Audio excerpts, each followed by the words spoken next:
On the evening of the 16th of October 1972, a woman known to her neighbors in the Piazza Annibaliano district of Rome as a quiet, unassuming Canadian artist named Penelope finished cleaning her brushes.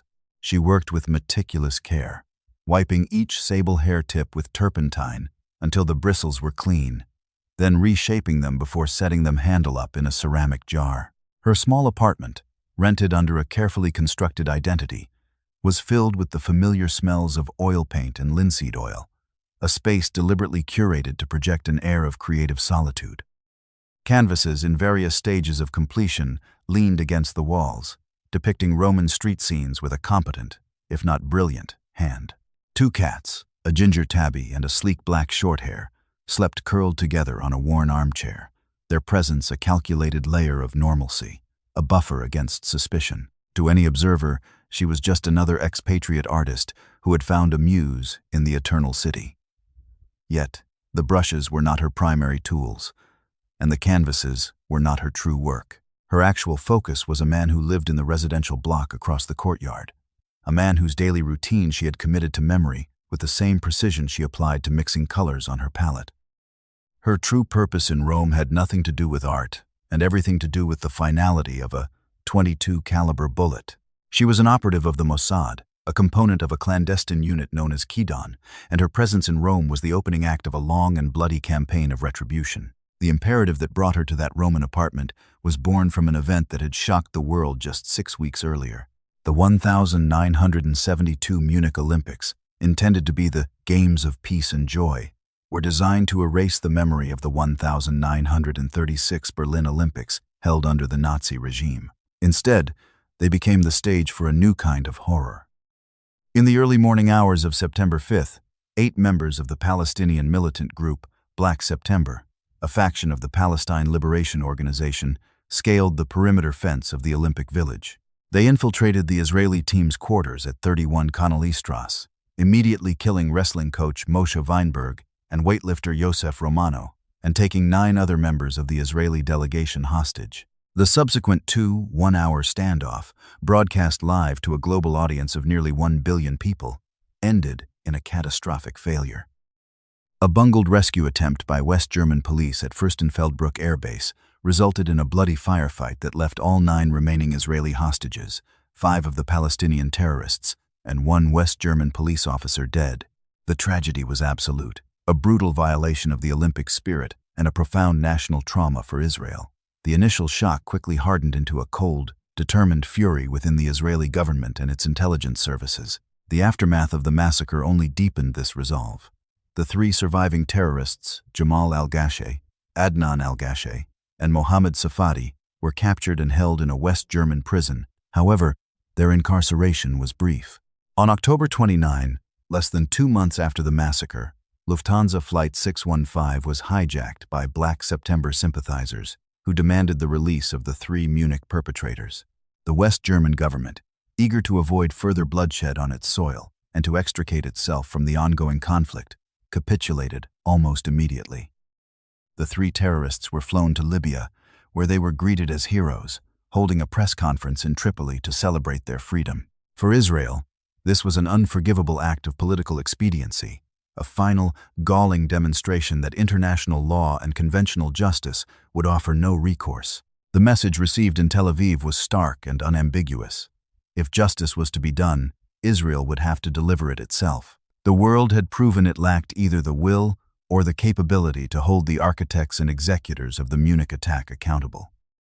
This failure of the international system became the strategic justification for a radical shift in policy, a move from defense and deterrence to proactive, offensive operations on foreign soil. In a secret meeting, Prime Minister Golda Meir and a select group of security advisors, known as Committee X, authorized the formation of a special Mossad task force. Its mission was simple in its objective, but unprecedented in its scope and audacity: to hunt down and eliminate every individual connected to the Munich massacre, from the low-level operatives to the masterminds at the top of the PLO and Black September leadership. This was not to be a single retaliatory strike, but a sustained, clandestine war fought in the shadows of European and Middle Eastern cities. The operation was given the code name Wrath of God. It was a declaration that Israeli intelligence would now operate without geographical or legal constraints, projecting its power directly against its enemies wherever they could be found. The fundamental premise was that a new price had to be established for the murder of Israelis. The terrorists and their sponsors could no longer be allowed to believe they could operate with impunity, hiding behind state sponsors or the complexities of international law. The goal was twofold: to exact revenge, a motive that was undeniably personal and visceral for the nation, and, more strategically, to dismantle the operational capabilities of Black September and to sow terror and paranoia within the leadership of Palestinian militant organizations. They were to be made to understand that there was no safe haven. The first name on the list compiled by Mossad was Wael Zweiter.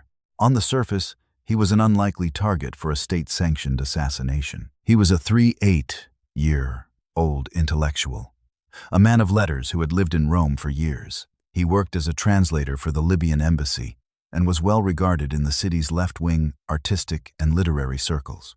He was known for his charm, his intelligence, and his passion for literature.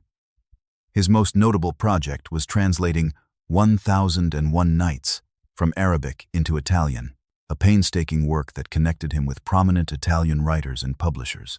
He lived a seemingly open life, frequenting cafes, attending political discussions, and maintaining a wide network of friends, including the famed author Alberto Moravia. His public persona was that of a moderate, a Palestinian nationalist who advocated for his cause through dialogue and culture, not violence. He was, by all public accounts, a poet and a diplomat, not a terrorist. This very public profile made him a complex and challenging target. His death could easily be portrayed as the murder of an innocent intellectual, generating a political backlash against Israel. However, the intelligence picture assembled by Mossad painted a starkly different portrait of Wael Zweiter. Their files, built from a network of informants within the PLO, signals intelligence, and surveillance, identified him as the head of Black September's operations in Italy. According to this intelligence, his diplomatic and literary life was an elaborate and effective cover for his real work. Mossad believed he was responsible for the logistics of several operations, including an attempted bombing of an El Al flight from Rome in August 1972, which was foiled when Italian authorities discovered explosives in the luggage of 2 British women who had been duped by their Palestinian boyfriends. Zweiter, the intelligence suggested, was the logistical linchpin for Black September in Italy, using his connections and freedom of movement to arrange safe houses, procure weapons, and coordinate operatives. He was not a foot soldier but a manager, a crucial node in the network that had planned and supported the Munich attack. The decision to target him first was strategic. His elimination would serve as a powerful opening statement in their new war, a signal that Mossad's reach extended even to well-established, seemingly legitimate figures. It was also a test case for the newly formed Kidon units, an opportunity to refine their tradecraft for the long campaign that lay ahead. The contrast between his public image and his alleged covert activities made him the perfect inaugural target, embodying the challenge and the moral ambiguity of the entire operation.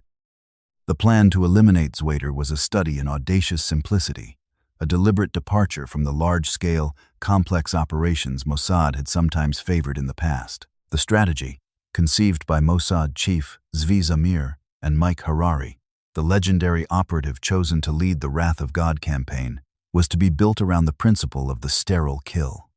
This meant using small, highly trained teams that could insert themselves into a target's environment, execute the mission with clinical precision, and exfiltrate without leaving a trace that could be definitively linked back to the Israeli state. The entire philosophy was one of plausible deniability. The weapons would be untraceable, the operatives would use deep cover identities from friendly but uninvolved nations, and the method of killing would be direct and personal, resembling a gangland execution more than a state-sponsored hit. There would be no car bombs, no large explosions that could cause collateral damage and attract massive law enforcement scrutiny. The chosen instrument was the Beretta 71A, .22 caliber semi-automatic pistol. The choice was deliberate and tactical. The small caliber round was less likely to pass through the target and injure a bystander, and the weapon itself was compact and easily concealable. More importantly, the sound of a .22 caliber report was a dull pop, easily mistaken for a car backfiring or a firecracker, especially when fired in the enclosed, echoing space of an apartment building lobby. The ammunition would be standard, commercially available stock, ensuring that no forensic link could be made to a specific state supplier. The operational plan dictated a meticulous, patient approach centered on exhaustive surveillance. Before any action was taken, the team needed to develop a complete and infallible pattern of life analysis for Wiles Waiter. This required on-the-ground intelligence gathering of the most granular kind. The team would need to know every route he took to and from the Libyan embassy, the cafes he frequented, the times he typically left his apartment and returned, the people he met with, and the security precautions, if any, that he took. This phase was the most critical and the most dangerous. Operatives would have to conduct close surveillance in a foreign city without attracting the attention of local police, counterintelligence services, or the target himself. The risk of exposure was immense. An operative arrested for illegal surveillance would not only compromise the mission but could create a major diplomatic incident. To mitigate this risk, the team would be compartmentalized. Surveillance specialists would be separate from the execution team. A logistics and support cell would handle safe houses, vehicles, and communications, operating independently. At the heart of this structure was the operative tasked with establishing the primary observation post and serving as a key member of the action team, the woman known as Penelope, the artist. Her cover was the linchpin of the entire operation, designed to provide a legitimate, long-term presence directly across from the target's residence. The woman selected for this role was a composite of the ideal Kidon operative. Recruited from the Israeli military, she had distinguished herself not through overt aggression, but through an almost preternatural calmness under pressure, a high aptitude for languages, and a chameleon-like ability to adapt her persona. Her psychological profile indicated low neuroticism, high conscientiousness, and a capacity for emotional detachment that was essential for this kind of work. Her training was brutal and comprehensive. It went far beyond firearms proficiency and hand-to-hand combat. She spent months at Mossad training facilities learning the fine arts of tradecraft, how to create and maintain a legend, how to detect and evade surveillance, how to recruit and handle sources, how to use dead drops and secure communication methods. She was drilled relentlessly in creating a natural existence. This included learning how to answer a door, how to shop at a local market, how to deal with a landlord, all in a way that was consistent with her cover story and aroused no suspicion. She was taught to think not like a spy playing a role, but to become the person she was pretending to be. For the Rome assignment, this meant becoming an artist. Her preparation for the role of Penelope was an operation in itself. She was not a naturally gifted painter, so she was assigned an instructor from the Bezalel Academy of Arts and Design in Jerusalem. For 6 months, she did nothing but paint. She learned the fundamentals of composition, color theory, and brush technique. She was not expected to become a master, only to achieve a level of competence that would be credible. Her work had to look authentic. She developed a specific style representational, slightly impressionistic street scenes that was plausible for a foreign artist captivated by Rome. She learned the jargon of the art world, the names of paint manufacturers, the different types of canvas and paper. She acquired the habits of a painter, the slightly stained fingers, the smell of turpentine on her clothes, the casual way she would set up an easel.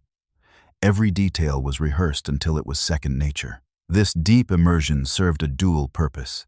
It made her cover virtually impenetrable, but it also acted as a psychological anchor, a structured reality she could inhabit to cope with the immense stress and isolation of deep cover work. The mundane routine of painting provided a mental refuge from the grim reality of her true mission. The construction of her cover identity, her legend, was a masterpiece of bureaucratic forgery and subtle detail. The name, Penelope, was chosen for its slightly old-fashioned artistic feel. Her Canadian passport was a genuine document, procured through a Mossad back channel that exploited a loophole in Canada's passport issuance system at the time. It was not a forgery. It was a real passport, issued to a non-existent person. Her backstory was built with layers of verifiable, or at least plausibly deniable, details. She had a fictional family in Montreal, a degree from a small art college, and a history of traveling through Europe to sketch and paint. A bank account was opened in her name at a Canadian bank and funded with enough money to support her modest lifestyle in Rome. with transactions made periodically to maintain the illusion of financial support from home. The technical specialists in Mossad's logistics division, known as Covert, created a light but credible paper trail for her existence. The goal was that if Italian authorities were ever to run a check on her, they would find just enough information to satisfy their curiosity and move on. Nothing would flag her as a high-priority subject for investigation. The most brilliant elements of her cover, however, were the simplest. The 2 cats she adopted from a local Roman shelter were more than just pets. They were props that reinforced her identity as a gentle, solitary artist. They humanized her, made her seem less transient, and provided a perfect, innocuous reason for her to maintain a regular schedule of being at home. They were a living, breathing part of her legend. Her apartment was selected with strategic precision. It was not in the same building as Zweiter, which would have been too risky, but in an adjacent one that offered a clear line of sight into the courtyard and the entrance of his building. The apartment itself was modest, its furnishings sparse and functional, consistent with the budget of a struggling artist, but it was subtly modified for its true purpose. The window in her main living area, which she used as her studio, was fitted with special non-reflective glass to prevent any telltale glint from binoculars or a camera lens. A small, high-powered telescope was mounted on a tripod that could be quickly disguised as an artist's easel. The camera she used was a standard 35mm model, but it was equipped with a powerful telephoto lens and loaded with high-speed film suitable for low-light photography. She kept meticulous logs of Zweiter's movements. Her notes were not written in plain language but encoded in her artist's sketches. The time he left in the morning might be indicated by the angle of a shadow on a building. The type of car he took could be represented by a specific color used in the sky. A meeting with an unknown individual might be a small, almost unnoticeable figure sketched in a distant doorway. This method ensured that even if her apartment were searched, the surveillance logs would appear to be nothing more than the working studies of a painter. This fusion of her art and her espionage was the ultimate expression of her deep cover. Communication with her handler and the rest of the team was governed by strict protocols of compartmentalization and security. She never met her handler, Mike Harari, or the other members of the team in person until the final stages of the operation. Her instructions were received through a series of dead drops. A chalk mark on a specific statue in the Villa Borghese Park might signal that a package was ready for pickup. The package itself could be a hollowed-out book left on a shelf in a public library, or a magnetic container attached to the underside of a metal bench. Inside, she would find her instructions typed on flash paper, which could be instantly incinerated with a match after reading, leaving no ash. She would acknowledge receipt and transmit her own intelligence reports through similar, prearranged methods. This system was slow and cumbersome compared to modern communications, but it was incredibly secure. It created a firewall between the operatives. If one was compromised, they could not betray the others because they lacked the knowledge to do so. For weeks, this was her life. A silent, isolated routine of painting, observing, and communicating through clandestine signals. A ghost living in plain sight, patiently weaving a web around her target. After nearly 6 weeks of painstaking surveillance, a complete and reliable picture of Wael Zweiter's life had emerged. The team had mapped his daily rhythms with almost perfect accuracy.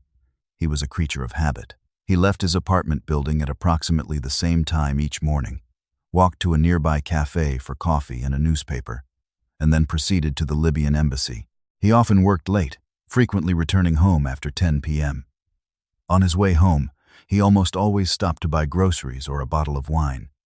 He rarely deviated from this routine.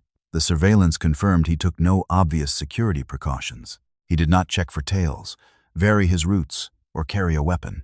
He seemed to feel perfectly safe in Rome, insulated by his public persona and his network of influential friends. The team identified the ideal location for the operation, the unlit, echoing lobby of his own apartment building. It was a perfect choke point. It offered a semi-private space, shielded from the street, and the acoustics would help muffle the sound of the shots. The timing was also critical. The attack would take place late at night, when he was returning home and the building was likely to be quietest, minimizing the chances of witnesses. With the intelligence phase complete, Mike Harari made the decision to activate the execution team.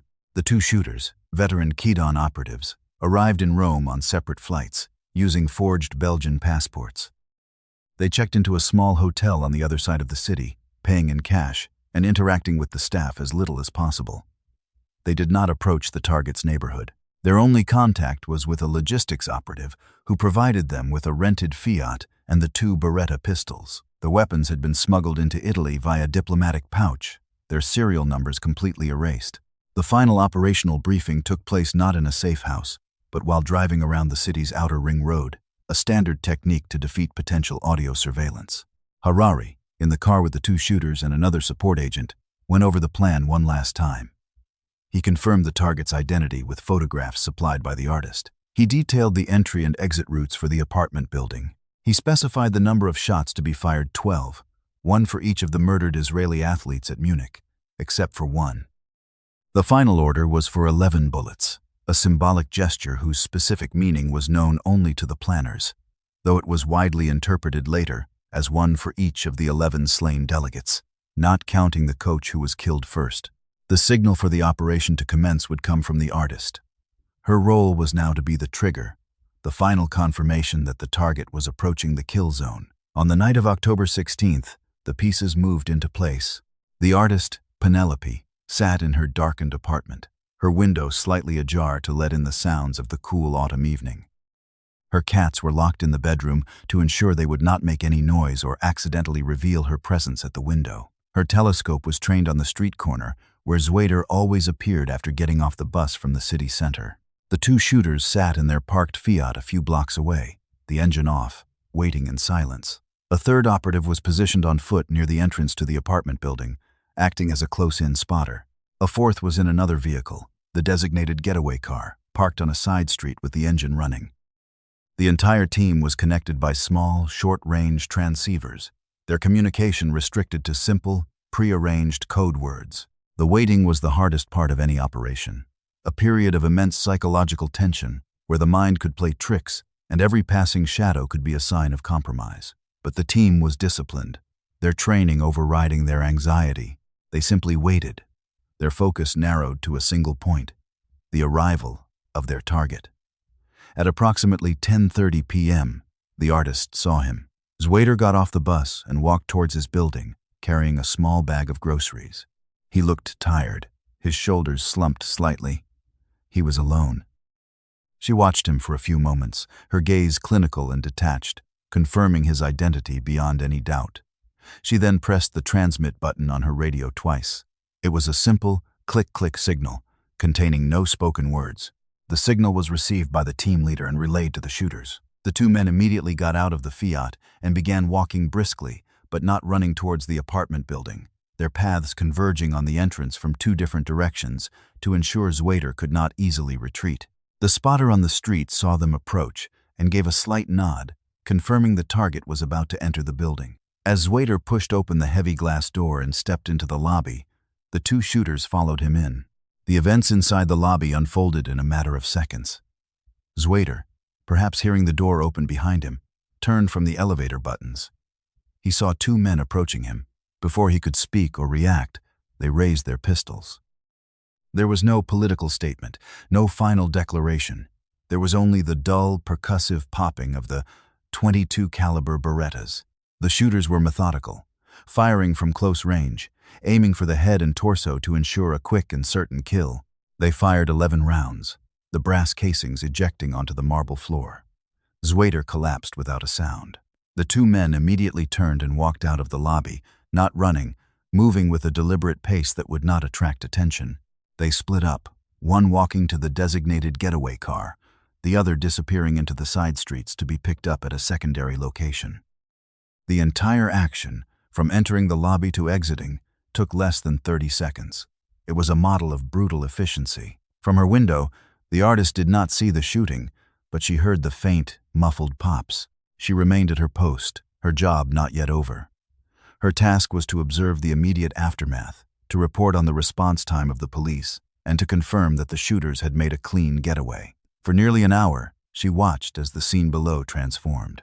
A resident discovered the body in the first police cars, and an ambulance arrived, their flashing blue lights painting streaks across her apartment walls. She noted the time of their arrival, the number of officers, and the initial actions they took. She watched as Zweiter's body was carried out on a stretcher, covered by a white sheet. Only when the initial chaos had subsided and a police cordon was firmly established did she step back from the window. Her part in the operation was complete. She dismantled her surveillance equipment, packing the lens and the radio into a hidden compartment in a suitcase. She gathered her most essential documents: her paintings, her brushes, her cats. The entire curated existence of Penelope were to be abandoned. She would leave the apartment that night with a single bag, walk to a predetermined location, and be driven out of Rome by another member of the support team. By morning, she would be across the border, and within a day, the identity of Penelope would cease to exist. The immediate aftermath of Zweiter's death sent shockwaves through the Palestinian diaspora in Europe and caused a sensation in the Italian press. His friends in the literary community were outraged, staging protests and vehemently denying any possibility of his involvement in terrorism. They portrayed him as a martyr for the Palestinian cause, a gentle poet slain by Israeli assassins. The Italian police investigation quickly stalled. There were no witnesses to the shooting, no useful forensic evidence. The .22 caliber casings were of a common type, and the bullets recovered were too deformed for definitive ballistics matching. The two shooters were described vaguely by a neighbor who had caught a fleeting glimpse of them as foreign-looking. It was a dead end. While no group officially claimed responsibility, the message was implicitly understood by its intended audience. Within the PLO and Black September, the killing induced a state of intense paranoia. If a well-established figure like Zweiter could be eliminated so easily in a major European capital, then no one was safe. The leadership began to look over their shoulders, to distrust their surroundings, to change their routines. This psychological impact was as much a goal of the operation as the physical elimination of the target. For the woman who had been Penelope, the extraction was clean, but the psychological disengagement was more complex. Back in a Tel Aviv debriefing room, she recounted every detail of the operation with the same clinical detachment she had maintained throughout. She delivered her encoded sketches, her logs of police response times, and her assessment of the team's performance. Outwardly, she was the consummate professional. Inwardly, however, the mission had left an indelible mark. The act of observing a human being for weeks, learning his habits and vulnerabilities, only to facilitate his death, was a profoundly intimate and yet dehumanizing experience. She had lived a lie so completely that the return to her own identity felt jarring and incomplete. The quiet solitude of her Roman apartment, which had been a tactical asset, had also been a crucible of isolation. The memory of Zweiter, not as a target but as a man buying groceries moments before his death, would remain with her. This was the hidden cost of such work, the moral and psychological corrosion that was an unavoidable byproduct of a life spent in the shadows. She had been an effective instrument of the state's will, but the transformation was permanent. The artist was gone, and only the operative remained. The assassination of Wael Zweiter was just the beginning. Operation Wrath of God would continue for years, a long, shadowy campaign of targeted killings that stretched from Rome and Paris to Beirut and Nicosia. It would claim the lives of numerous high-level Palestinian figures, including Mahmoud Hamshari in Paris, Hussein al-Bashir in Cyprus, and Basil al-Kubaisi in Paris. The operation had its failures and its catastrophic mistakes, most notably the 1973 Lillehammer affair, where a Mossad team mistakenly killed an innocent Moroccan waiter, Ahmed Bouchiki, after misidentifying him as Ali Hassan Salameh, the chief of operations for Black September. That incident led to the arrest and imprisonment of several Mossad operatives and was a major blow to the agency's reputation. Yet, the campaign fundamentally altered the landscape of the conflict. It forced Palestinian militant groups to divert enormous resources towards leadership security, hampering their ability to plan and execute attacks. It demonstrated Israel's willingness and capability to project lethal force globally, creating a powerful, if brutal, deterrent. The story of the artist in Rome, however, remains the quintessential example of the operation's methodology, a patient, meticulous, and deeply personal form of state-sanctioned violence, where the lines between justice and revenge, intelligence and assassination, were irrevocably blurred under the cold, analytical gaze of an operative peering through a window. Was the assassination of a man like Wael Zweiter, A public intellectual with alleged secret ties to terror? An act of justice for the victims of Munich? Or was it an extrajudicial killing that undermined the very principles of law it claimed to uphold? Can a state, in the face of international inaction, be justified in conducting a secret war on foreign soil? Share your thoughts in the comments below. If you found this story compelling, please give this video a like and subscribe to our channel.